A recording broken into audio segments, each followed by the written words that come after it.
de país de dimensões continentais e enfrentou o grande desafio de integrar norte. Welcome to Brasilia, the capital that integrated North and South, drawing a more just, equalitarian, fair society. Welcome to Brazil.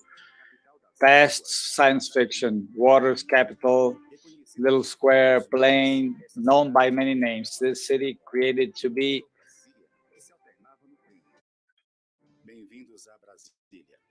A capital que, por meio de suas linhas modernistas, traçou o futuro de país de dimensões continentais e enfrentou o grande desafio de integrar norte, sul, leste, oeste, no desenho de uma sociedade mais justa, democrática e igualitária. Bem-vindos ao Brasil.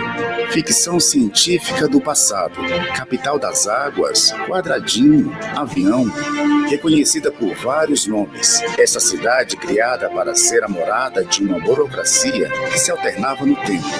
Um não lugar. Cedeu aos afetos e se transformou em lar nas mãos de seus habitantes e nas gerações que ali se desenvolveram. Gostaríamos de tê-los aqui conosco, compartilhando das belezas de nosso céu, de nossas águas, de nossa cultura, de nossa gastronomia e de nossa gente.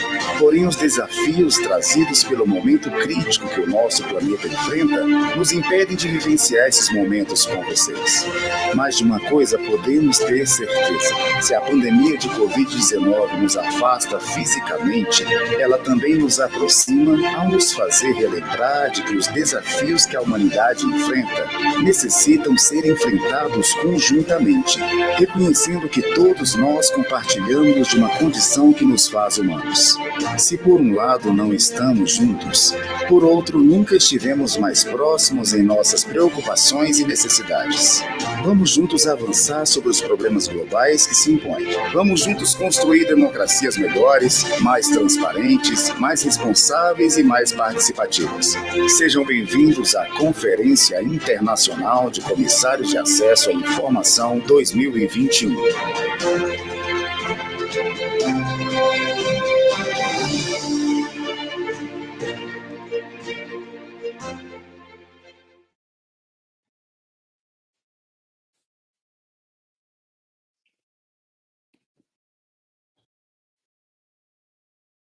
Muy buenas tardes a todas. Good afternoon, everyone, participants at the International Information Commissioners Conference, and the ones who follow us. We welcome you to the fourth seminar organized by the unions, general controllers, and the conference on behalf of the Institute of Transparency, Access to Information and Protection of Data from Mexico, which has the Secretariat of ICIC. I have the privilege to talk to you and start the seminar on information freedom and follow on behalf of the commissioners, Adrian Calat. I recognize the effort and the organization and coordination of the hosting institute, the General Controller's Office of Brazil, as well as the participation and support from our partners, the National Public Administration School, Brazil Transparency, Federal District Controller, UNESCO, and the Secretariat of Tourism of the Federal District of Brazil. I also salute the distinguished speakers, Yaki Wang, Human Rights Watch consultant, independent consultant. The access to information and freedom of press are paramount in a democratic environment, as well as established laws and commissions. Access to information is an essential right. So the citizen who seeks data from the state and freedom of press is relevant, and because through the transmission of ideas, we foment democracy in which we promote the participation of citizens. The conjunction of both principles converts into an indispensable input to incentivize and materialize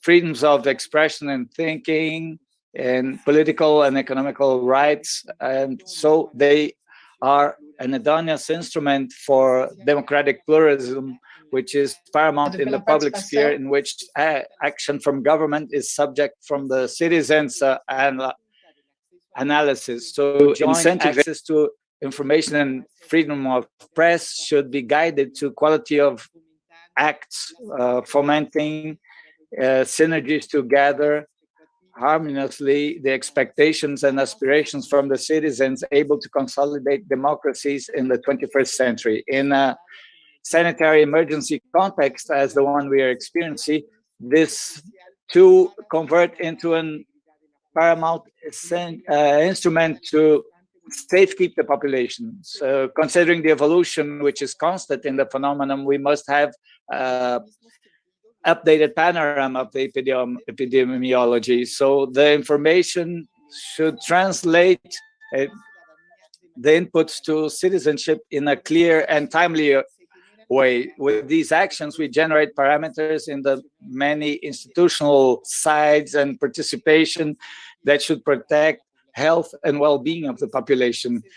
Before all this, we must privilege the maximization of rights through which we increase legitimacy to authorities and democratic behaviors that protect and foment citizens' participation. In this environment, the global challenges are common because they impact citizenships in the many latitudes, and that brings the need to reinforce of the amplification of performance spectrum and institutions' performances. So through this dialogue we are summoned to have today, with these seminars, we can collect opinions, priorities from experts in the matters, so in a way to work in a complementary way to strengthen governments and protect citizenships. Thank you very much, and have full success in this webinar. Good afternoon. Thank you very much, Commissioner Blanca Lilia. It's a pleasure to be able to moderate this series today after such a relevant introduction presentation. I'll change to English so it will be easier to the interpreters to follow with one of the languages. Yeah, it's a pleasure to be here in this series of open discussions organized by the International Conference of Information Commissioners, ICIC, with the co-sponsors that you have mentioned in the beginning of your talk. Good morning, good afternoon, and good evening to all of you following us today.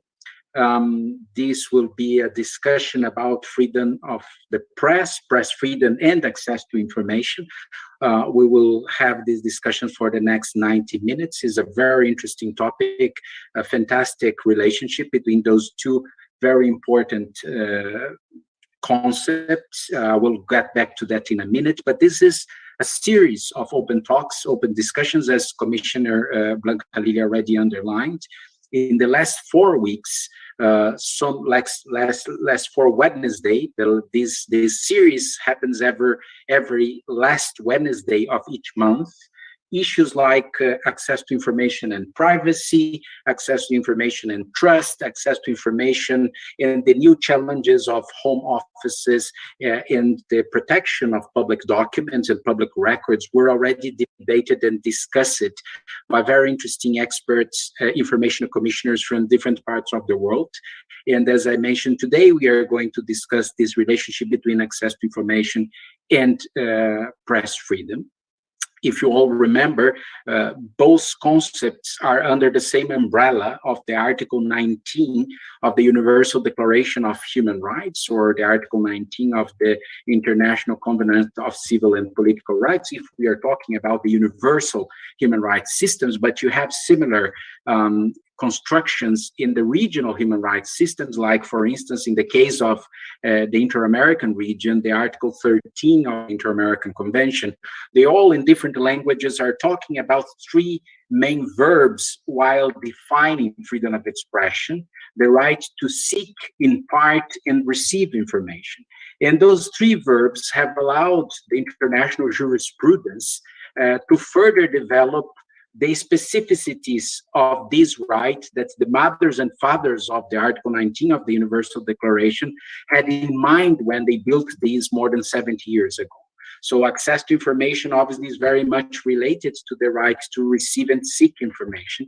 And the right to impart, it's also which allows the special protection that press freedom has in the international human rights system. So this will be our discussion for the next 90 minutes. We will discuss some challenges that those two rights, complementary rights, are facing right now. Important challenges that the pandemic has have exacerbated. We have witnessed it in the last 2 years, further restrictions to press freedom and access to information, restrictions that are not in line with international standards of freedom of expression. So sometimes with the allegedly good intention of fighting the pandemic, governments all over the world have established, as I said, further restrictions, and we will discuss that. But we are also witnessing specific threats to those rights, threats to the safety of journalists all over the world, threats to the actual rights to every citizen to access to information, and how those elements are connected. But on the good side of the story, the pandemic has also shown to us how relevant those things are for our daily lives: access to information and press freedom. As Commissioner Ibarra has said, they are fundamental to democratic governance, but they are also particularly relevant to the protection of human rights of every citizen in this planet. By no other reason, those two elements, press freedom and access to information, are together under the umbrella of the Sustainable Development Goal number 16, which are protecting both safety of journalists and human rights defenders and others, and access to information. And this is a clear message of the 193 member states of the UN system, that access to information and press freedom are rights in themselves, but they are also paramount to seek other rights, and also for development, for sustainable development, and for democracy. So couldn't be more important to have this discussion. And for that, I have with me a fantastic crew of panelists. We'll offer complementary views from different angles to this problem. We have an informational commissioner with us. We have a civil society organizations expert, and we have a former journalist who had an important contribution to this. I will get back to that in a minute. So the information commissioner is Adrian Alcalá. Adrian is currently an information commissioner in the Federal Information Commissioner in Mexico, the national institution that is in charge of applying the law in Mexico. But Adrian was also, in his previous lives, an information commissioner in a local government in Mexico. And this is also particularly relevant because we have these challenges, how to protect things in a national federal level, but also in a local level. And this connection with press freedom is very important. And Adrian is coming from a country where press freedom is particularly challenging. Unfortunately, we have a high number of killings of journalists in Mexico. So I'm sure he will connect the dots when he will speak about this relationship between access to information and press freedom. Welcome, Adrian. It's a pleasure to have you with us today. And then we will have Yashu Wang. She works for Human Rights Watch. She's speaking with us very lately in Beijing, China, and she will probably connect the importance of access to information to civil society organizations, but also from press freedom. Human Rights Watch has a particularly relevant role in underlying violations of press freedom worldwide, as well as violations to access to information. But Yashu has also worked before for the Committee to Protect Journalists, so I'm sure she will also underline this particular reference to press freedom, safety of journalists, and access to information. Welcome, Yashu, and thank you so much for joining us so late for you. I understand you are based actually in Beijing, China. And last but not least, we have Bill Worm. Bill is one of the many fathers of the SDG 16. He was very much involved in the drafting and approval of this particular development goal, as I mentioned, which established a clear connection between access to information and press freedom. Bill was a journalist, an independent journalist working for several independent media outlets, such as the New York Times, The Economist, the Los Angeles Times. He also worked a lot for the United Nations system. And now he also was an executive director of the Committee to Protect Journalists. And now he's an independent author and consultant. And he, for instance, for UNESCO have developed a very interesting discussion about the implementation of freedom of information laws in Latin American countries. So I'm sure he will also offer a different perspective to this same issue.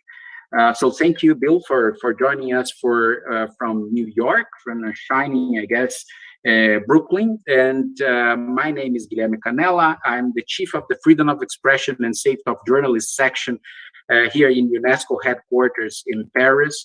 It's a real pleasure to moderate this discussion today. So the idea is that we are going to have an initial introductory remarks by our three special guests. And after that, hopefully we'll have a lively discussion about these issues.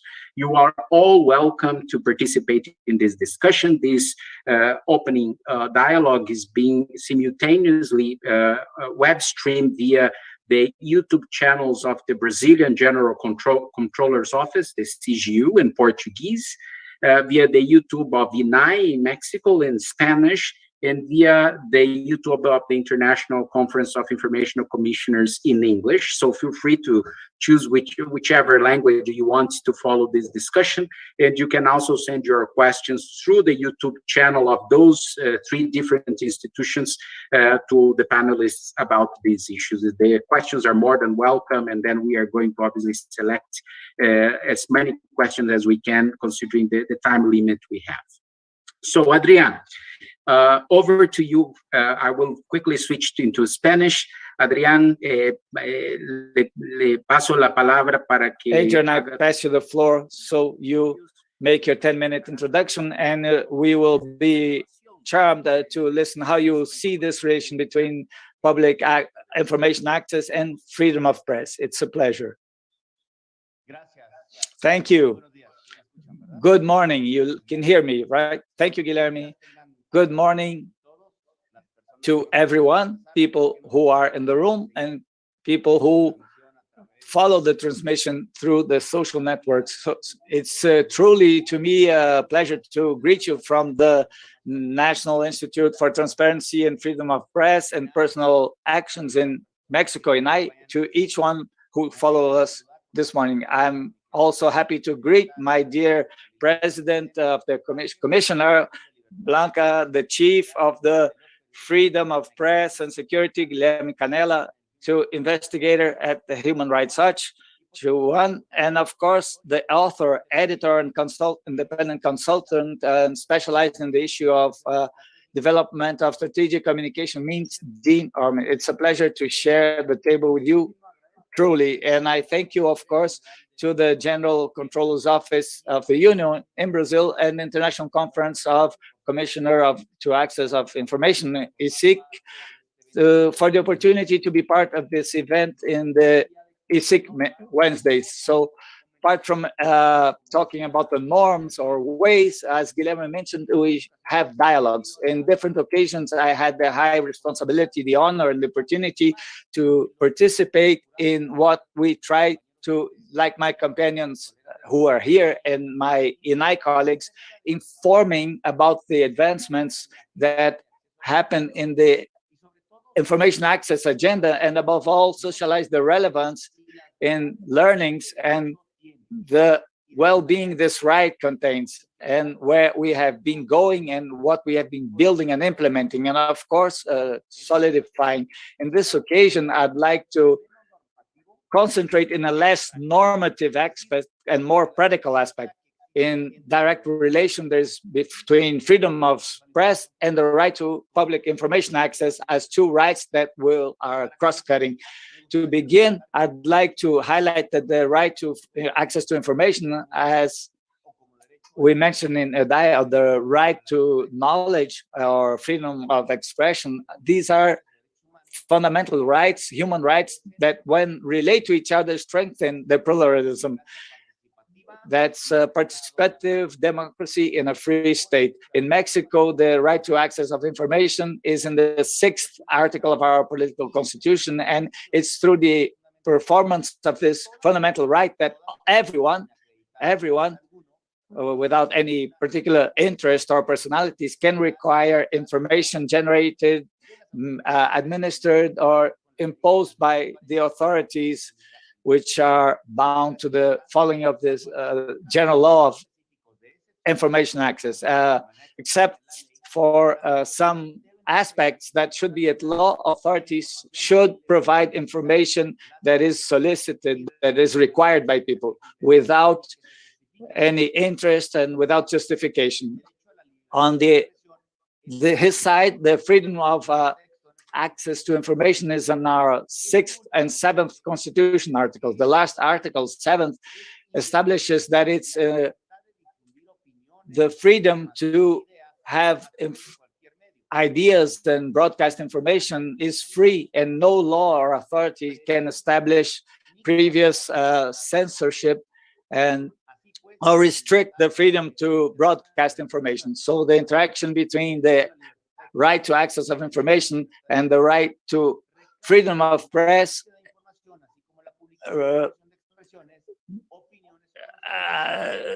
opinions, knowledge, begin with the exercise of right to access of information. Regarding the existence of measurements of freedom of expression, we highlight that the World Classification of Freedom Press, in a document issued of the Sin Fronteras since 22, in which freedom for the journalists exists in 180 countries and regions. The scale is from 0 to 100, where 0 represents more freedom. In Mexico, we maintained for 2 years in a row 143 from 180 position. In 2020, 45, and 2021, 46.41. First place is Norway, which maintains the position constantly, and 27.84, and 2021, 6.72. If you allow me, having this whole global panorama, is it worth understanding what has been the relation between free press and the access of information within our country? Since the access to public information agenda and transparency agenda began gaining strength in Mexico and being extended to all people and be part of solid norms in Mexico and many other countries, stop seeing political resistance, bureaucracy that, of course, were not in sympathy with public information freedom. In some considerations, we even mentioned that free access to information represents a threat or a bureaucracy load that is useless, a practice that only benefits the freedom, the journalists. If you allow me, as I mentioned a moment ago, the right to know, the right to information constitutes itself as a fundamental right since 1948 through Article 19 of the Universal Human Rights Declarations. And from this onwards is where we on and on have been adapting laws from all democracies to assure this right through their own constitutions. And the moment the resistance, political resistances suggest that access have been only to journalists, we not only mischaracterize a fundamental right to all people, but indisputably we create confusion as to the use and relevance of this right. Nevertheless, because of time, even if the effectiveness of this right is connected to free press, the right to access to information is not a right that exclusively limited to journalists, to press. It's a human right, paramount, fundamental, and it's regards every person. So it seems important to announce 3 ways by which I think the freedom of press relates intimately with the right to access to information. First of all, the press has an important role, obviously, in defining an agenda for access to information. This means, or that the journalists, together with other collectives, civil society, academia, is a major actor or player with enough strength to position a bill of laws that will be discussed later on and analyzed and possibly turned into a law. But they are into the public scene. So at least in our Mexican case, it happened with the law from 2002, public transparency law. It was a bill of law approved majorly for the Oaxaca group pressure in collision with academia, journalists, and means of communication that when they saw an opportunity window contributed, as I mentioned, to provide visibility to this initiative through many actions. Regarding this, I highlight the actions of the coalition, which were paramount to the result we got. The success of the initiative was due to the interactions with other political players and, of course, the confluence of important factors as the democratic transition when in the year of 2000, when we begin a hegemonic system. So we can see the communication means, thanks to the freedom of speech, of press, have the possibility to broadcast ideas and support the causes that they judge better. Secondly, the press relates to the right to access to information, because journalists use this law day to day to their day-to-day work, because they try to verify some data, because sometimes there's no other way to obtain information through other means, or because they wish to investigate deeper some data, or because they want to reveal from public data corruption scandals, or simply because they want information or they want access to raw information. Many journalists use the information requirement and all the legal framework to have their day-to-day work. In this sense, it's thanks to the freedom of press and the existence of a law that assures the right to access to information that the means have the possibility to build their own investigation agenda. I reiterate, through the requirement of information or consulting the National Transparency Platform itself. Nevertheless, if you allow me, I'd like to emphasize that although the journalists have the possibility to have extensive use of law, some assessments around the world have seen that only 4 or 10% of the requirements correspond to journalists from the whole universe of requirements, including, if we consider there are other kinds of journalism, not only investigation journalism, this data is still very low. And the question is, why? This, we consider that is due greatly because of the time of responses are not designed precisely regarding to the time frame of the journalists. And we lack teaching from authorities and journalists themselves. To perform our rights of access to information, we have to know what we want to ask, and even more, what we want to ask. So it's in our hands to convert the law into an effective tool to have a more effective freedom of speech. And third, and lastly, and not least important, press is undisputedly a player that contributes to more knowledge of the law. So the legal framework should be implemented and wouldn't be turned into a dead text. We can use, it's paramount that citizenship and general society know it, but apart from knowing it, having access to it and performing the access right.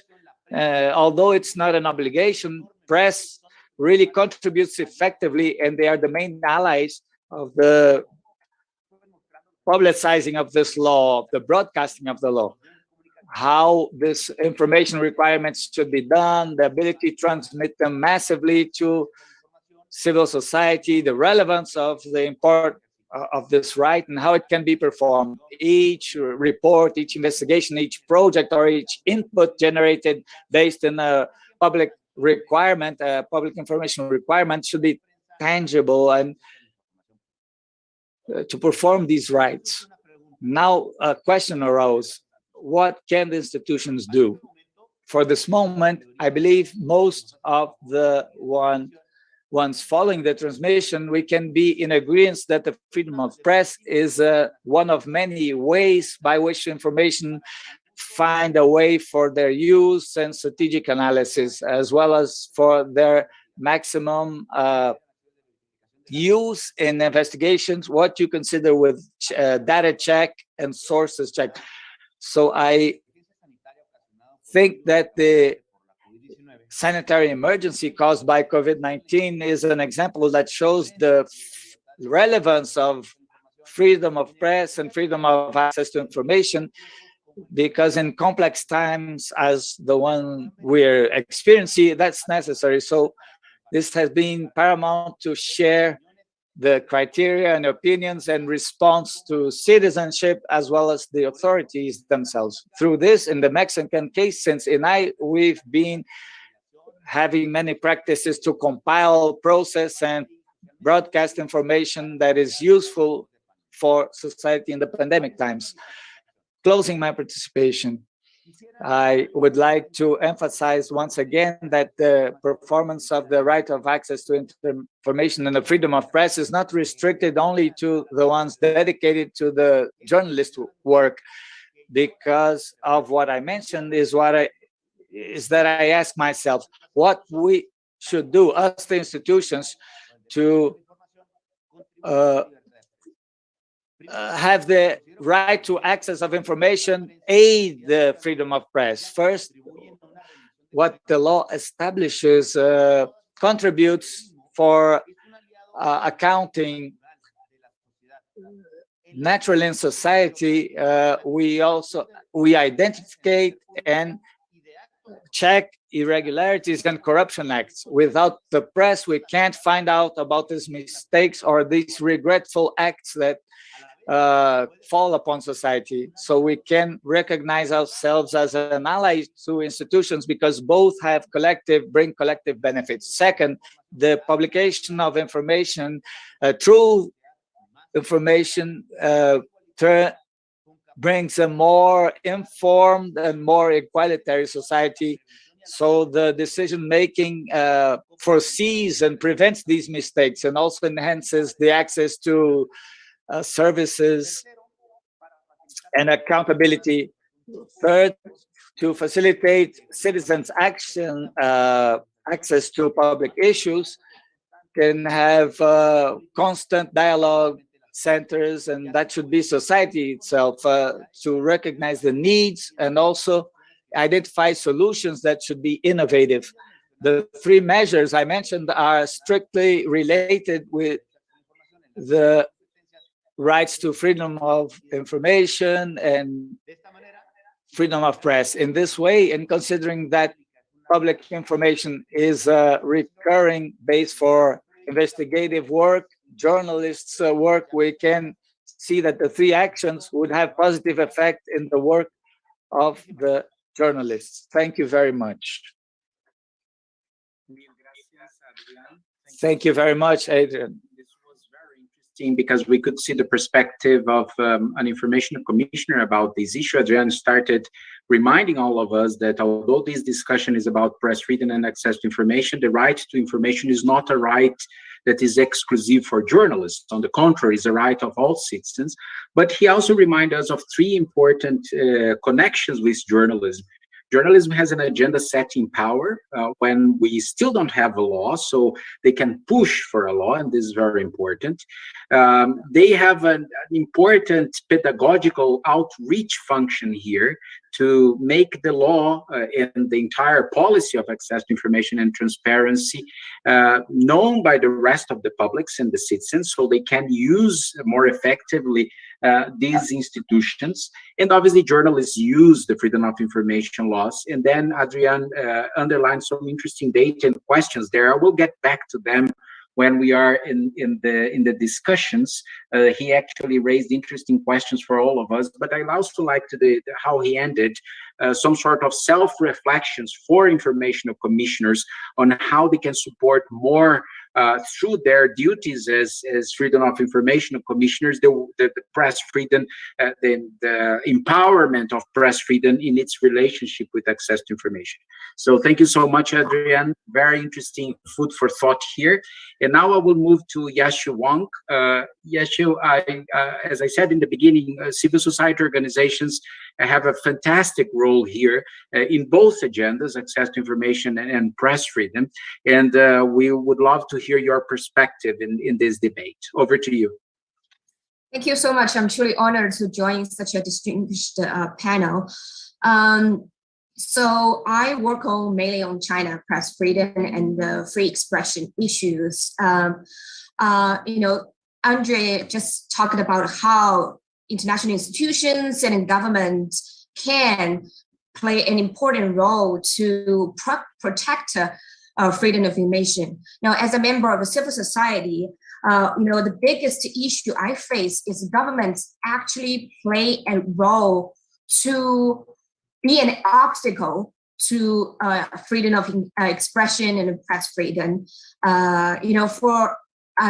I first wanted to clarify that I am right now actually in New York, not Beijing. This is actually underscore the role government tries to be an obstacle to freedom of expression, because the reason I wish I were in Beijing, because that would be a great place to do my job, because I research on China. The reason I'm not in Beijing is because the government harass and intimidate people who try to cover the country, journalists who try to cover the country freely, try to speak critically of the Chinese government.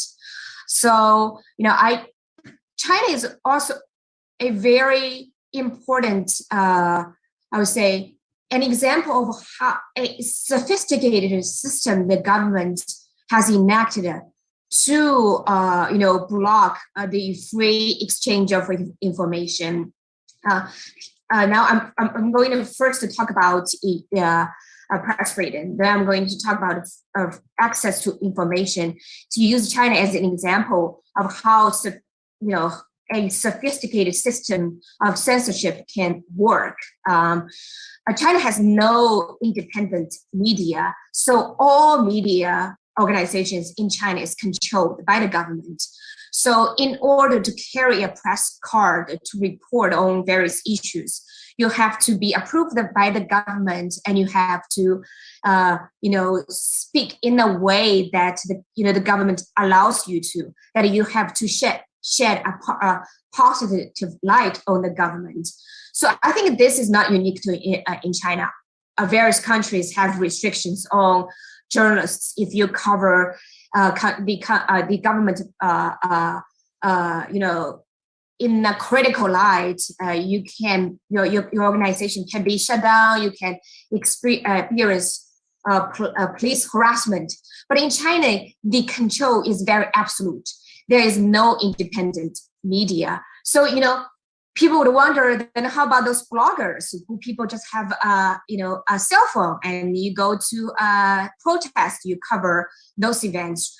what happened to those people, right? I mean, in China, in the past 20 years, the government has systematically harassed and intimidated and jailed those people. At the age of 2021, there are just very few people who are still doing that, just because over the past 20 years, how the government censored and those people. I mean, in the context of COVID-19, when it was happening in Wuhan in the very beginning of 2020, there are few people who went to Wuhan, used their camera, their phone to recording, what was going on. They spoke to the camera, they post those information on YouTube.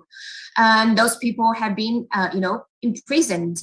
One of the independent journalists who went to Wuhan to cover the event was sentenced to 4 years in jail, and some other people were basically disappeared. We haven't heard anything of those people. They were in Wuhan, they got taken away by the government. We haven't heard a word about those people. We have no idea, what happened to them.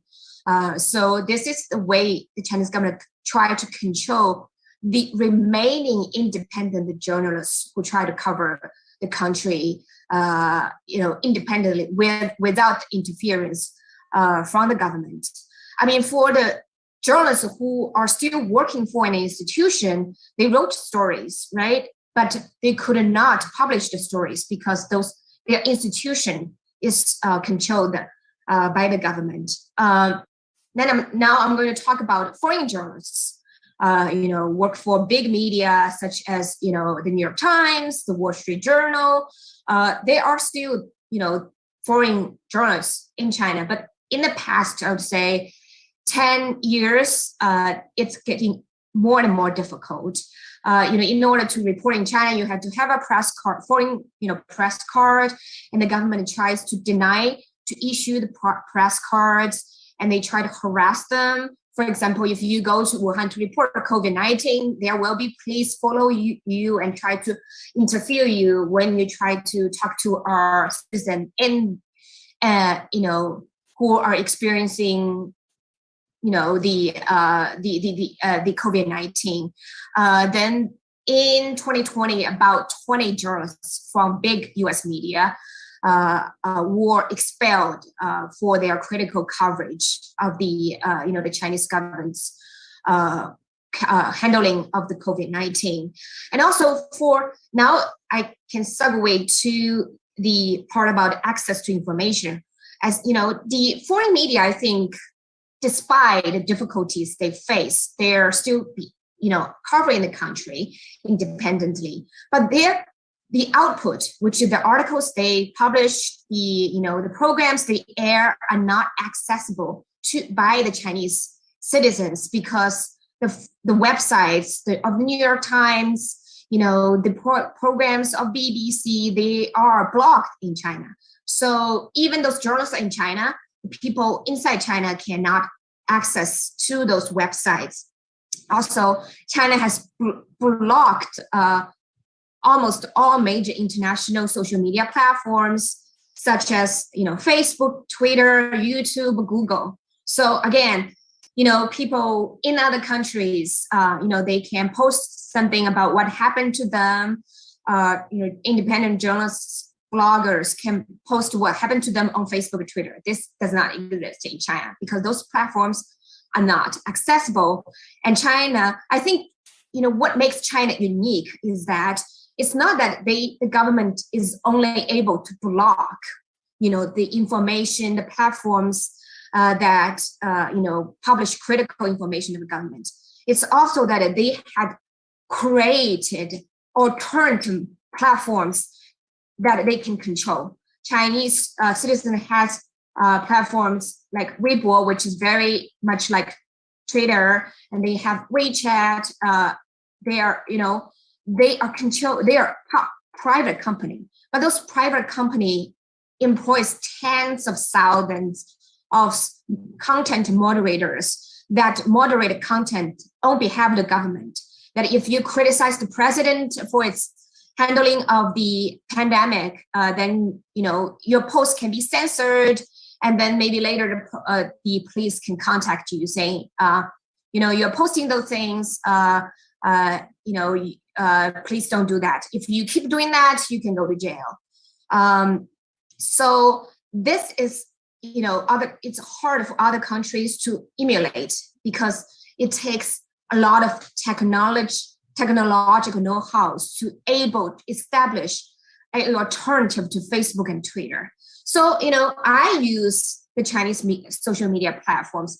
I would say, in a lot of ways, they are even better than Facebook or Twitter. If you just wanted to post, the baby pictures, my wedding pictures, or what I had make, for dinner.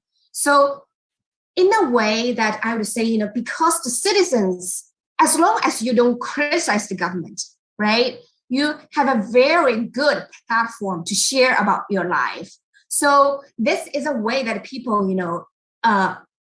can enjoy the convenience brought by social media, by all kinds of apps, as long as you don't criticize the government. It kind of tamed people's anger when they cannot access certain information because the government has provided an alternative, and there are a lot of entertainment. They distract you. There are a lot of interesting programs that you can watch.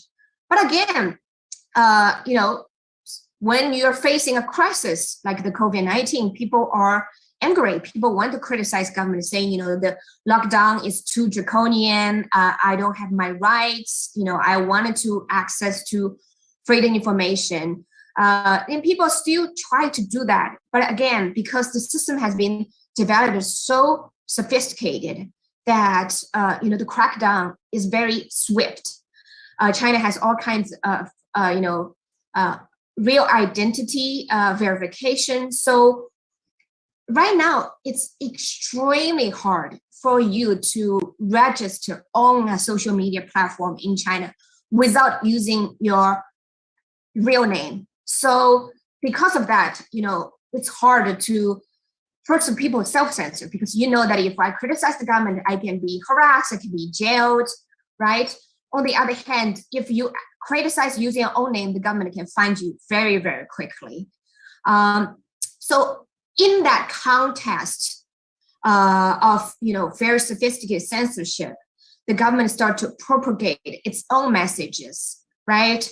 For example, I would say a lot of people in China believe that the COVID-19 actually originated in the United States in a military facility in Maryland called Fort Detrick. And I mean, it sounds unbelievable to people out of China. Like, why would people inside China would believe that the virus originated in the United States? That underscore how sophisticated censorship and propaganda that work intended to create a information environment that that people can easily buy into some kind of theory that people outside of China feel, how is that possible, right? This is all about China.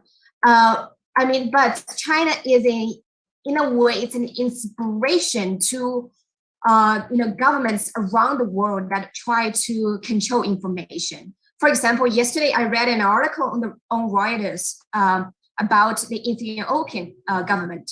They were saying, we wanted to create apps that can rival Facebook because Facebook doesn't want to control information. The Ethiopian government wants to control information. So they feel China has done it as such a great job to create alternative apps that can control information the way the government wants. So in a way, Ethiopian government, Iranian government, and many other governments wants to be China. It's one they wanted to be is one issue. On the other hand, to what extent they can, because it's not that easy to just say, I don't like Facebook, so I want to block Facebook and I want to create an alternative. So then it comes to the second question, which is that, to what extent China wants to help those countries to, establish and create alternative versions. So they for governments to control the internet, to control access information in their own country. So you know, I wanted to end my presentation with a question to, you know, all panelists, that, you know, how do we deal with our governments, which is China, that is so sophisticated to control an environment, you know, access environment information inside a country, also has the inspiration for other governments who also wanted to be China, and, you know, to wanted to possibly help those governments to, you know, control information in their country. Thank you so much. Thank you so much, Yeshu. So she underlined to us a different side of this coin is that when governments are not part of the solution, they are part of the problem. When we want to further foster freedom of information and press freedom, underlining specific elements to attack press freedom, such as imprisonment, forced disappearances, but also or cancellation of visas and deportation of foreign journalists, but also a broader view of access to information. Sometimes we have this tendency of concentrating the debate in the freedom of information laws and regimes, while blocking internet is a major violation to a broader perspective to access to information that also happened in many countries trying to further undermine these rights.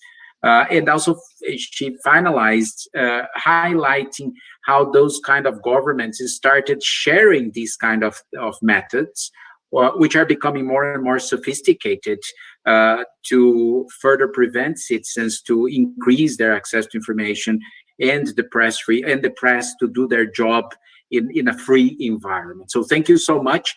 We will get back to your question, a very good one, on how to face these kind of sophisticated methods to attack press freedom and access to information. But before that, let's hear the perspective of Bill Orm. Bill, you were in the very outset of this discussion of establishing access to information and press freedom as one of the development goals. It was quite interesting to see the UN member states acknowledging that access to information and press freedom, they have a role to other elements of the development agenda, how to further promote the agenda of climate change or health or ending poverty, etc. So almost 10 years after, how you assess this, where we are? Over to you. Thank you, Guillermo. It's really been almost 10 years. That's shocking in itself. First, if I could, I just want to thank the organizers. It's a great pleasure and privilege for me to share this forum. First with our moderator, my old friend Guillermo and co-conspirator in advocacy for access to information and press freedom. And also with representative from Human Rights Watch, which is an extremely important organization and ally for all of us who have worked in the intersecting, but narrower fields of press freedom and free expression, groups like the Committee to Protect Journalists, Reporters Without Borders, Article 19, the Global Forum for Media Development, and others. We've all been supported by the work, both advocacy and research of the Human Rights Watch for years, and so I'm very happy to see them represented here, and the perspective on China is fascinating as well as, of course, problematic for all of us. But it's a special pleasure for me that it is the ENI that is both co-sponsoring this program and participating in it, because if I could say as an outsider, as a non-Mexican, that Mexico has played, and I think, an under-recognized but extraordinarily important role, not just regionally throughout Latin America, but globally, in the expansion and modernization of access to information, rules, and systems. I mean, this was really an integral element of Mexico's transformation from a one-party state over more than 6 decades into a multi-party democracy, a fluid democracy, but we're all from flawed democracies in different ways. And it is very interesting how INAI has reached out to its counterpart commissioners and agencies and supervising bodies in the rest of Latin America in training programs and support in general. And and presented a model that is seen as frankly more useful to emerging democracies in Africa and Asia than are the European or American or Canadian models. So if I could say, at a moment when independent autonomous institutions in Mexico's democracy are facing great pressures, the stakes are not just for Mexico alone. It is very important, I would say, to the world at large and progress in SDG 1610, that institutions like INAI retain their autonomy and professional integrity. So again, it's a great pleasure to share this forum with them. And if I could use this to go further as a shout out or a thank you to all the commissioners who are participating in this international organization. I think all of us in media and civil society recognize that you all have a very hard job to do. You never make anyone happy because from the outside, we journalists of society, other groups are seeking information. And on the inside, there is no government anywhere, no matter how democratic it appears, that happily cooperates with access to information laws. It's the nature of governments to want to retain information, especially when it might be embarrassing, but even when it just seems to be their own internal machinations that they prefer not to share. And it is the nature of journalists and civil advocates and others to try to retain that information. In the middle, you have these information commissioners who are obligated to follow their law, but they're also part of a overall government world in which they have to maintain their role as responsible, reliable, neutral partners, in the sense that their only job ultimately is to obey the law and to serve the public and to ensure that the public gets the information it does. So I think that's often also under-recognized. Looking at SDG 1610, since it was first discussed, we can see a lot about its progress and impact to date. And as Guillermo said in his introductory remarks, and Adrian said in his as well, that these are mutually reinforcing principles. And the great paradox of the past 10 years is that press freedom and access to information have not been ascending in parallel, but rather diverging. That is to say that the story of access to information, by and large, has been a remarkably positive story. There was a lot of progress before the adoption of the SDGs, but undoubtedly the inclusion of this as a formal target within it has accelerated the progress. 2 decades ago, at the beginning of this century, there were fewer than 30 countries that really had good operational access to information laws. Now there are about 130 countries, and many, many more countries are actively debating or beginning to implement their own laws. So that's a huge amount of progress in a short amount of time. And the formal reporting process that you have through the UN system, which is in this particular target, it's UNESCO that has responsibility for coordinating the monitoring from member states. We've seen documentation of this progress, and the indicator is not just for the adoption of laws, which, as we all know, is just the beginning of the process, but the word implementation is included in the indicator, and that is, of course, key to making these laws actually function.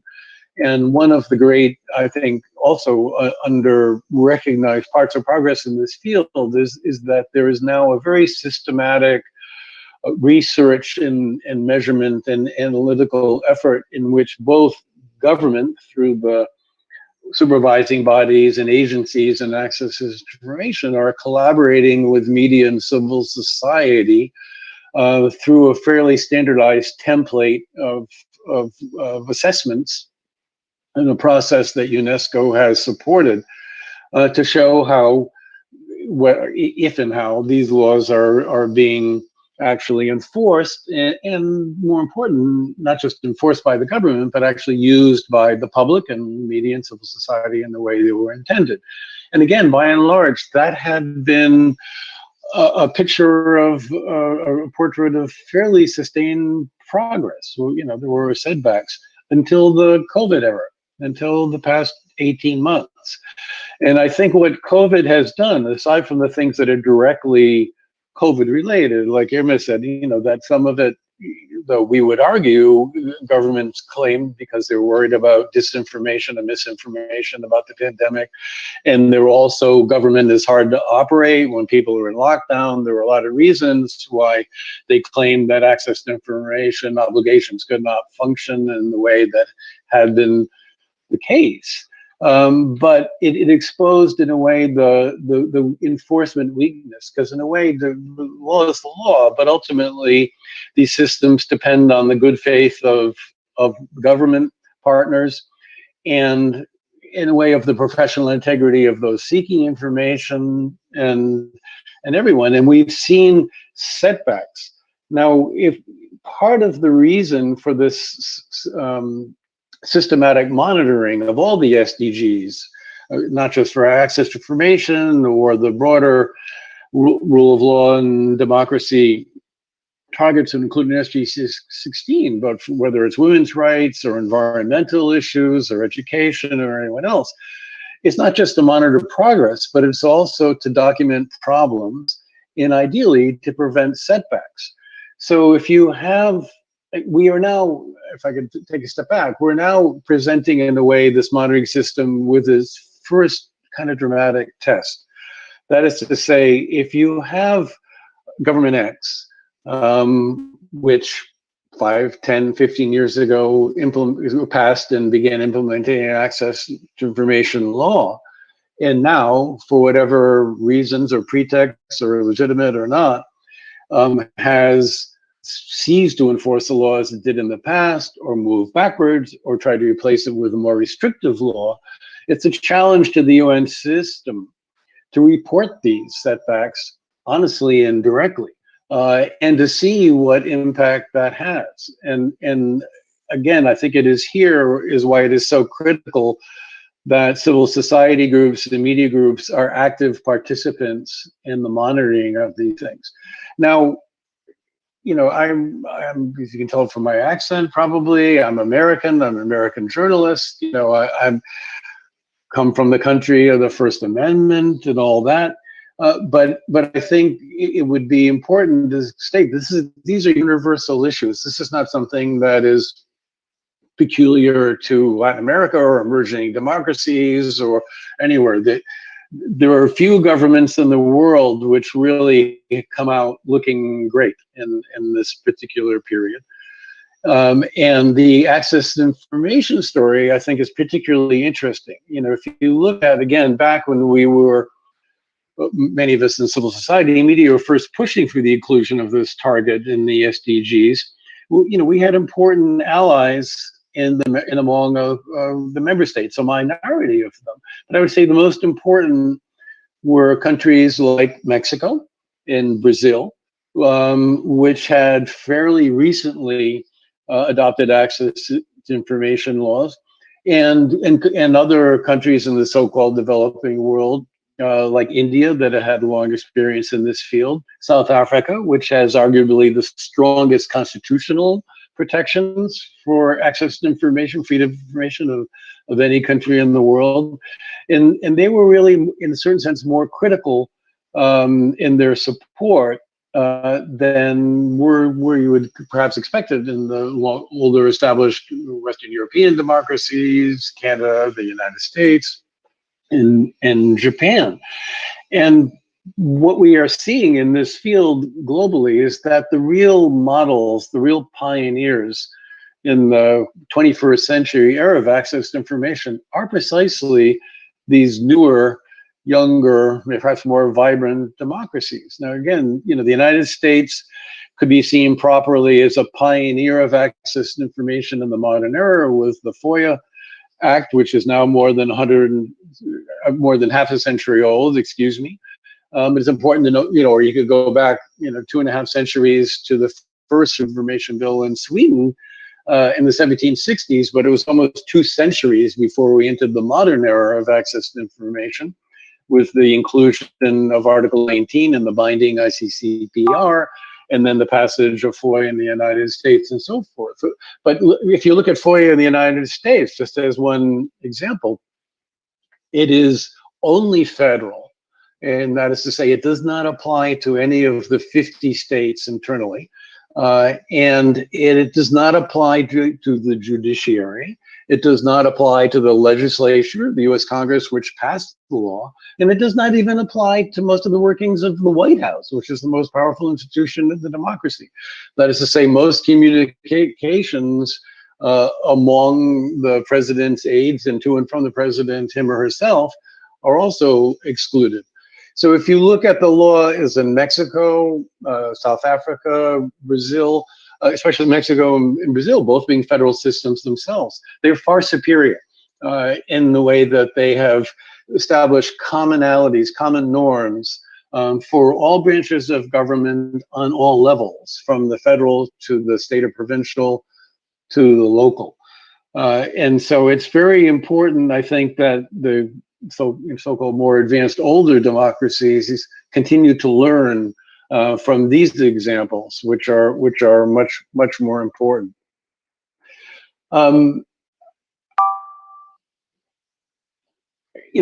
would just conclude by trying to put in perspective the press freedom aspect of what's happened to COVID with the access to information problem. As many of you know, the formal indicators for SDG 1610 on the access to information side, it's the adoption and implementation of access to information laws. And on the press freedom side, the primary indicator are attacks and killings of journalists, which is very important that is embedded as a principle within this monitoring process. But one thing that paradoxically that has happened during the COVID process and a little before is that with certain, very unfortunate exceptions, Afghanistan among conflict countries would be prominent, and Mexico, sadly, among non-conflict countries, where attacks on journalists have continued without improvement for a long time. In many countries, there have been less attacks on journalists because everyone's been sheltered. Everyone has been hunkered down. People have not been going out of their offices. They have not been reporting, so those indicators have gone down. And even before the early phase of COVID, but not related to COVID, you saw a pattern in the decline of deaths in other conflict zones, such as Syria and the rest of it, because a lot of journalism organizations had stopped sending people to them because of the dangers being so high. And my point here is that it's very important that we understand in these two interlocking things that there are broader issues beyond the immediate physical dangers and risks to journalists in assessing press freedom. And one goes back to access to information. Can journalists actually use these legal tools for investigative journalism in ways that are often uncomfortable for the governments and the countries in which they live? These are the kind of things we need to look at going forward in the next couple of years, this broader conception and maintaining this interlocking complementary dynamic of the two aspects of SDG 16.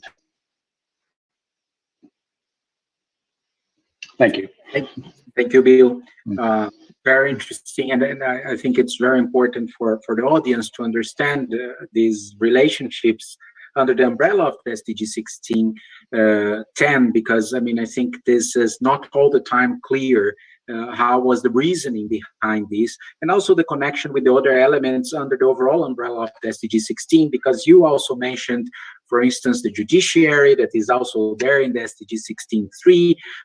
Adrian mentioned fighting corruption and transparency that is also there, participation that is also there. So this entire connection under the umbrella of the overall SDG 16, in particular SDG 16.10, as you mentioned, are very important. And Bill also remind us on the importance of monitoring the progress, because this is fundamental for keeping improving policies in this area. The role of different governments as allies and champions, but also as the ones that are trying to block the agenda. And an important quote on the importance of also acknowledging the advancements, because we have advanced a lot, as Bill said, if we compare with the beginning of this century, that in terms of historical terms is nothing, it's yesterday evening. And I think we need to understand that and to keep an eye on those advancements so that we can also put some eventual setbacks into perspective. So this is very important. So thank you so much. Fantastic 3 introductory remarks. We have interesting questions coming from the audience. One of the questions is actually a participant that is underlining 2 Indian newspapers that frequently use right information requests to build those stories.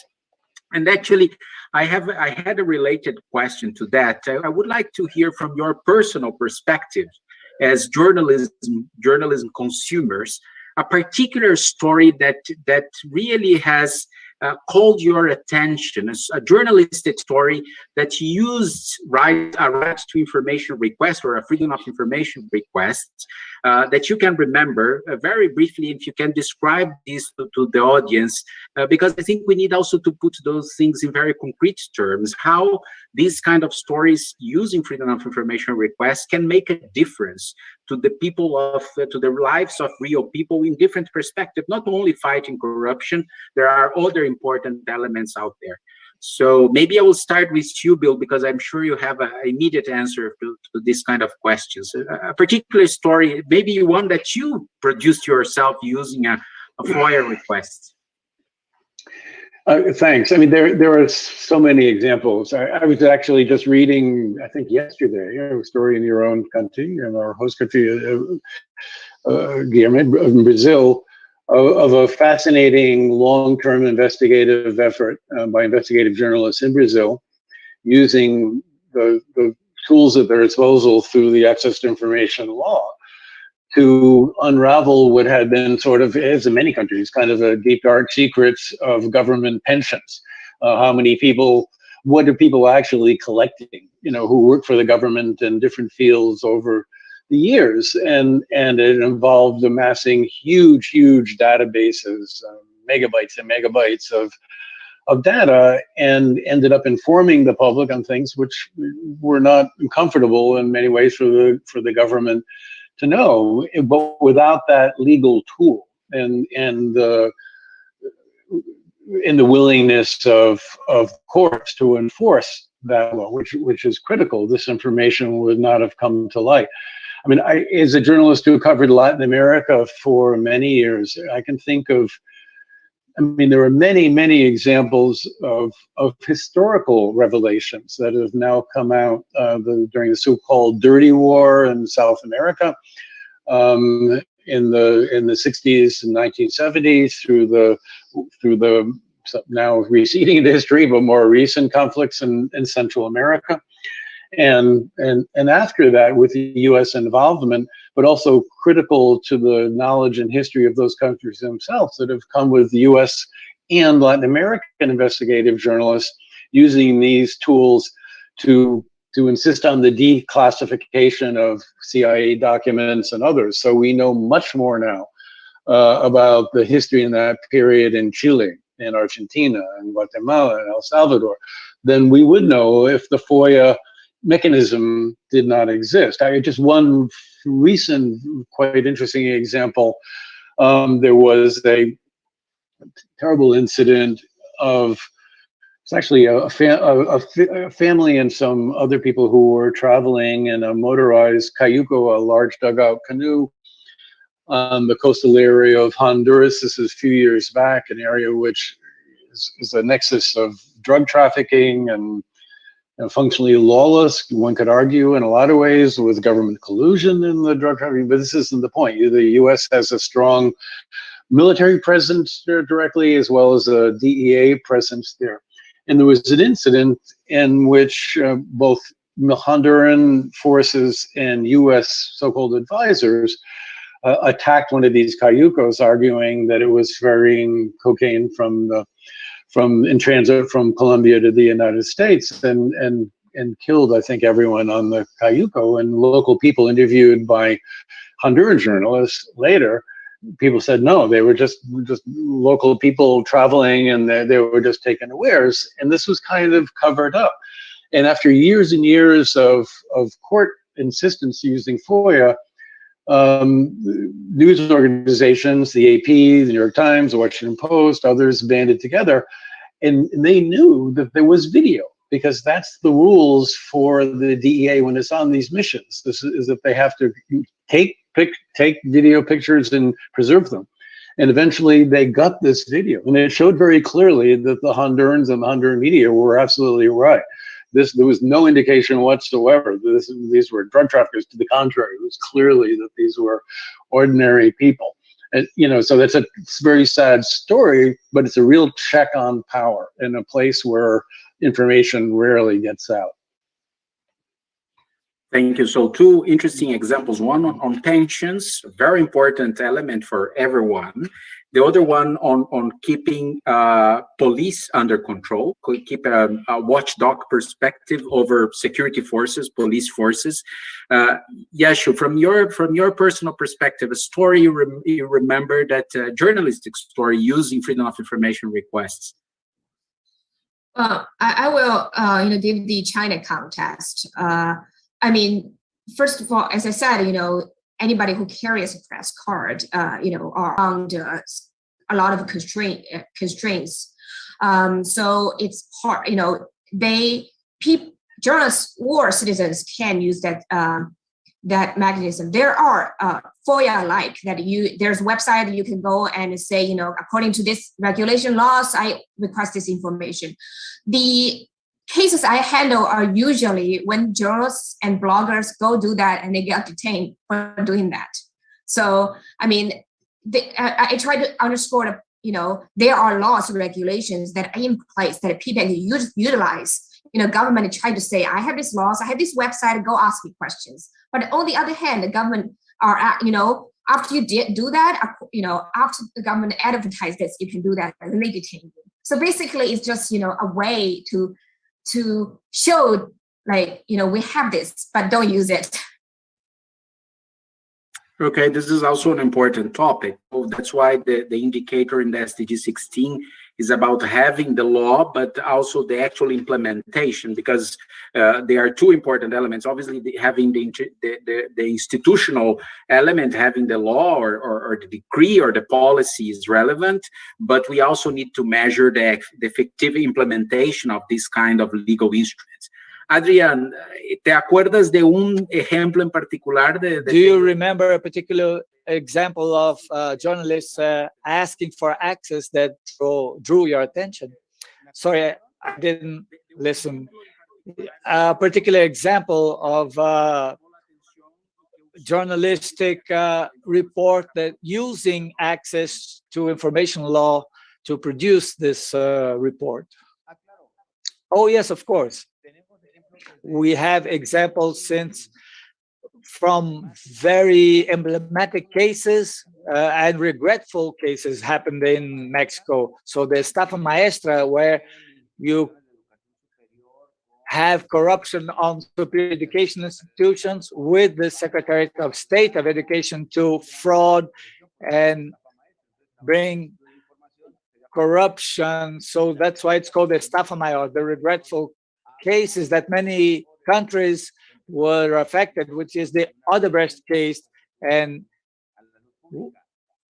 there were many requirements for information, and when it was documented, the report was issued. And there's another case of a report where they interviewed the first lady and in a magazine, and there was a very luxurious White House. And when they used the requirement for information, they found out there was a corruption case, a regretful case of Venezuela, the case of Atlaya or Chinapa, where San Fernando, the migrants from San Fernando. So these are examples where all of them have been regarding access to information, but also how a person, a lady that had a small shop in a colony, in a neighborhood, each week she was extortioned week after week by a person who said it was an inspector. The lady got tired, asked for the list of the inspectors, and when she obtained the list, well, that was the end of the corruption, because it was shown that the person wasn't from the government. There are many cases where we documented this and transformed the reality. So there, we have macro cases of corruption as well as very, very personal sphere cases. But also on personal cases and other journalist cases all over the world. We have examples on effective consequences for education systems, for health systems, things that changed because of an initial request of information and the production of a journalist story about a particular case. So this is very important, and I think answers also the question of the colleague that mentioned the example in India. There is another question about how cumbersome this bureaucracy can be, how many days are needed to receive a freedom of information request, and how journalists can maybe not wait for this. And this is related to one of the things you have underlined, Adrian, when saying, well, there is apparently a limited number of journalists that use the freedom of information requests, 4% you have mentioned. And then I wanted to ask a related question to all of you, is because maybe this 4% is not so small. I mean, journalists compared to the rest of the population are much less than 4%.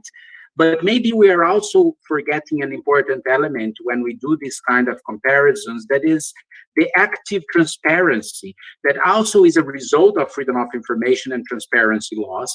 And we have been witnessing a very important development of data journalism all over the world. And these data journalists are actually using publicly available data that were in the first place made public through these transparency laws, the component of active transparency. So how do you think, and you already started mentioning, Adrian, that we should have more trainings, more capacity building for journalists on using freedom of information. But how we related those things, how we improve the use of freedom of information laws and requests by the journalists. So maybe you want to start now, Yashi, if you have some ideas, not only particularly in the country that you are specialized, but a few elements that you want to add here, and then Bill and Adrian.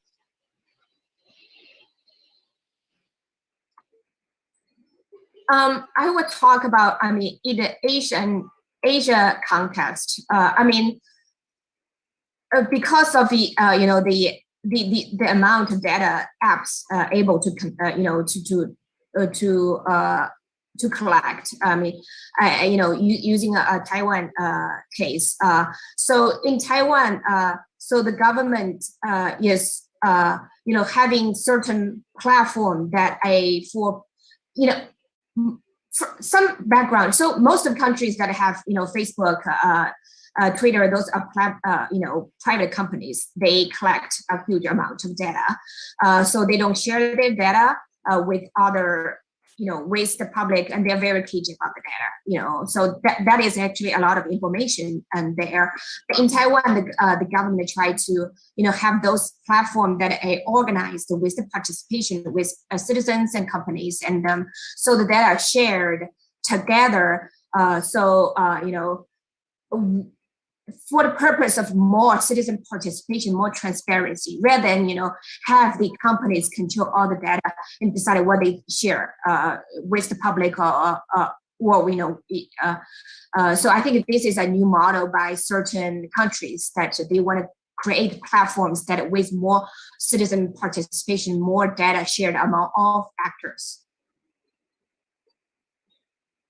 Bill? It's a very important and difficult question. I'm not sure where to. I mean,